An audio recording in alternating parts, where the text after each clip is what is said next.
Qual tem sido a nossa atitude diante das decisões tomadas e das consequências que sofremos? Temos culpado a Deus? Essa é a questão que a gente precisa pensar sobre, pois é isso que faz a diferença entre a nossa imaturidade e o nosso grau de maturidade. Pois quanto mais imaturos, mais culpamos a Deus pelas nossas falhas, ou quando não o conhecemos e nem conhecemos as suas promessas. Salomão fala sobre isso em Provérbios 19, no versículo 3. Ele diz assim, olha, a estultícia, ou seja, a estupidez, a tolice do homem perverte o seu caminho, mas é contra o Senhor que o seu coração se ira. Ou seja, diante dos problemas, diante das dificuldades, diante das lutas, nós transferimos a culpa para Deus por não ter feito, por não ter resolvido, por acharmos que Deus é culpado pela situação do mundo, pelo que está acontecendo.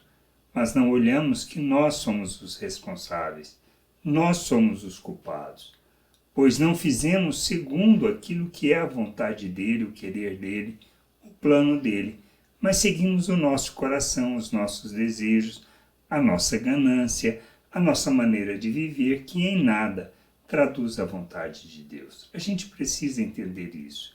Precisamos crescer, precisamos amadurecer, precisamos conhecer a Deus, pois à medida que o conhecemos, nós compreendemos a sua vontade e nos submetemos a essa vontade, andando segundo o seu querer e não segundo a nossa maneira de pensar. Que a gente possa aprender sobre isso, crescer, amadurecer, compreender a vontade de Deus e nos submetermos a essa vontade, para sermos instrumento de justiça, não seguindo o nosso coração, não seguindo as nossas tolices e nem a nossa estupidez, mas seguindo aquilo que seja o plano, o querer e a vontade de Deus, para que não hajamos segundo o pensamento natural e passemos a culpar a Deus por tudo que nos sobrevenha. A gente precisa entender isso. Precisamos amadurecer.